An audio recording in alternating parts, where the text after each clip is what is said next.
श्रीपाद राजम शरणम प्रपद्ये. अध्याय 48. श्रीपादांचं स्त्री पुरुषांना संबोधन. श्रीपाद प्रभू प्रत्येक गुरुवारी पंचदेव पहाड इथं सत्संग करत असत. श्रीपाद प्रभू कृष्णा नदीच्या पाण्यावरून चालत जात. त्यांची पावलं ज्या ज्या ठिकाणी पडत त्या त्या ठिकाणी एक एक पद्म विकसित होत असे. त्या पद्मावर श्रीपादांच्या पावलाचं चिन्ह उमटत असे. ते कसं घडायचं हे मानवाच्या सीमित बुद्धीला न उलगडणारे कोडच होतं. एवढंच नव्हे तर पाण्यावरून चालत जाणं हा सुद्धा एक अद्भुत विषय होता.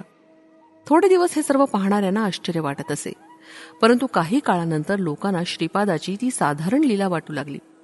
श्रीपाद प्रभू कृष्णा नदीतून आल्यावर सर्व भक्त त्यांचं भव्य स्वागत करीत असत. सायंकाळपर्यंत सत्संग चालू असे. नंतर ते कृष्णा नदीच्या पाण्यावरून चालत ती पार करून पहिलं तरी जात. त्यावेळी भक्त मोठ्या श्रद्धाभावानं त्यांचा जय जयकार करीत. रात्रीच्या वेळी ते एकटेच कुरुगड्डी इथं राहत. पंचदेव पहाड आणि कुरुगड्डी यांच्यामध्ये कृष्णा नदीचं पात्र आहे. प्रत्येक शुक्रवारी ते विवाहेच्छुक कन्यांना सौभाग्यवती होण्याचा आशीर्वाद देत, महिलांना हळकुंड देत. श्रीपाद प्रभू स्वतःपेक्षा मोठ्या असलेल्या महिलांना अम्मा सुमती अथवा अम्मा अनसुया तल्ली असं संबोधित आणि त्यांच्यापेक्षा लहान असलेल्या स्त्रियांना अम्मा वासवी किंवा अम्मा राधा, अम्मा सुरेखा अशा नावानं बोलवीत. त्यांच्यापेक्षा वयानं मोठा असलेल्या पुरुषांना ते अय्या किंवा नायना असं संबोधित. त्यांच्यापेक्षा लहान असलेल्या मुलांना ते अरे अब्बी किंवा बंगारू या नावानं बोलवीत. त्यांच्या आजोबांच्या वयाचे असलेल्या वृद्धांना ताता असं बोलवीत. वृद्ध स्त्रियांना ते अम्मम्मा असं संबोधित. श्रीपादांचे नित्य कार्यक्रम आणि दरबार म्हणजे सत्संग.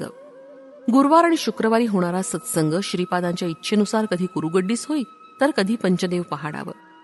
रविवारी होणाऱ्या सत्संगात श्रीपाद प्रभू अत्यंत गहन अशा योगविद्येबद्दल चर्चा करत.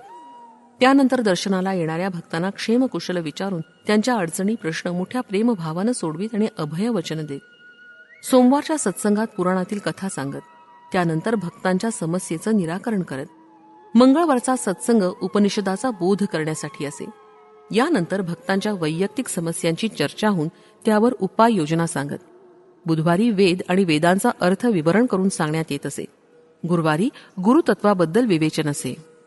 यानंतर भक्तांच्या आधिव्याधी श्रीप्रभू मोठ्या शांतपणे ऐकून घेऊन त्यांचं निराकरण करण्याचा उपाय सांगत. या दिवशी विशेष स्वयंपाक करून सर्वांना पोटभर सुग्रास भोजन असे.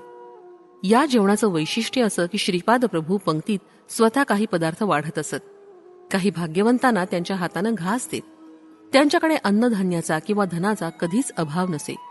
शुक्रवारच्या सत्संगात ते श्रीविद्येबद्दल बोध करीत आणि सर्वांना विधीपूर्वक हळकुंडाचा प्रसाद देत. शनिवारी शिवाराधना महात्म्याबद्दल बोध करीत. श्रीपाद प्रभूंचा सत्संग ज्यांना लाभला ते खरोखर धन्य होत.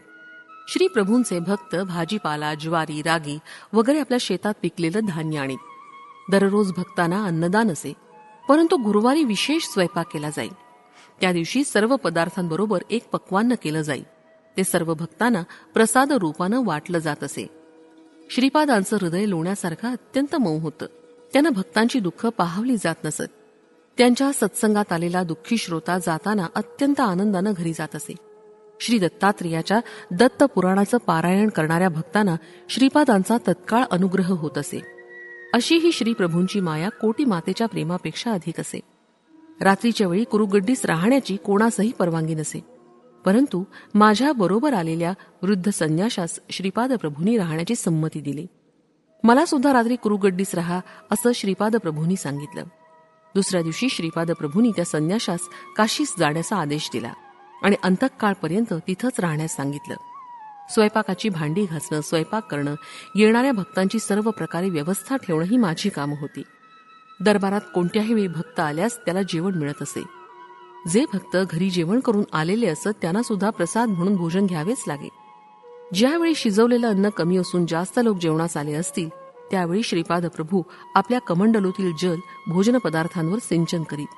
त्यावेळी ते पदार्थ आलेल्या सर्व भक्तांच्या भोजनानंतरही शिल्लक राहत. याप्रमाणे श्रीपादांनी अनेक लीला केल्या. रात्रीच्या वेळी अनेक देवता कुरुगड्डीस विमानाने येत आणि श्रीपाद प्रभूंची सेवा करत. सकाळ होताच त्या महाप्रभूंचा आशीर्वाद घेऊन स्वस्थानी जात.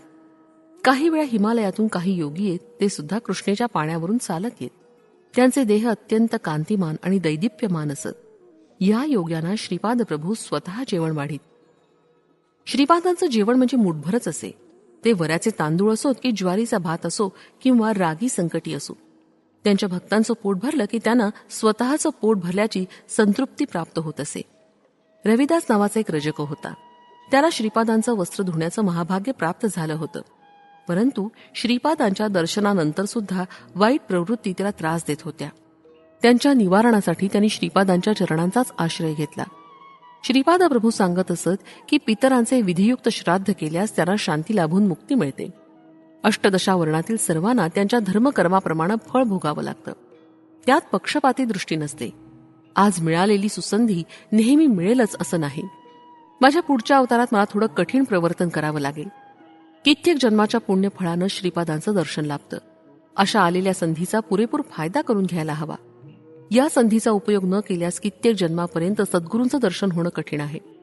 या विशाल प्रपंचात ज्या युगामध्ये 1,25,000 महासिद्ध पुरुषात त्याचा अंश मात्रानं राहणाऱ्या भक्ताला त्यांचा आश्रय मिळून अनुग्रह प्राप्त होतो आणि त्याच्याद्वारेच या सृष्टीला या भक्तांचाच आधार असतो.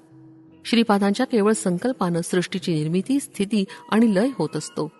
भक्तगण जेव्हा गुरूंना श्रद्धाभावानं नमस्कार करतात तेव्हा गुरु तो नमस्कार आपल्या स्वतःच्या गुरूंना पोचवतात. याप्रमाणे आपण आपल्या गुरूंना केलेला नमस्कार अनेक गुरूंना पोचतो.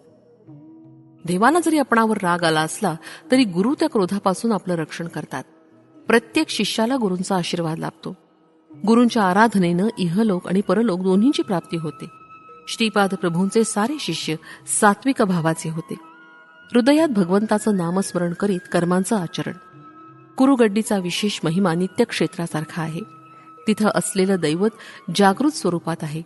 या क्षेत्रात अनेक देवता, महर्षी, महापुरुष वेश बदलून येऊन गुप्त रूपानं राहतात.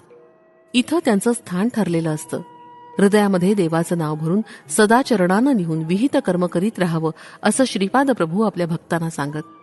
प्रत्येकाच्या धर्माप्रमाणे वर्तन करून त्या योगे पूर्वीच्या पापाचा क्षय करून त्यानंतर पुण्यकर्म करून त्याचा कर्ताभाव स्वतःकडे न घेतल्यास त्या कर्माचं शुभ फल प्राप्त होतं.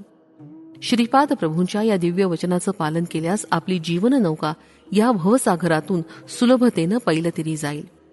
श्रीपाद श्री वल्लभांचा जय जयकार असो. फलश्रुती आर्त, अर्थार्थी, जिज्ञासू, मुमुक्षू यांना चारी पुरुषार्थ सिद्धीसाठी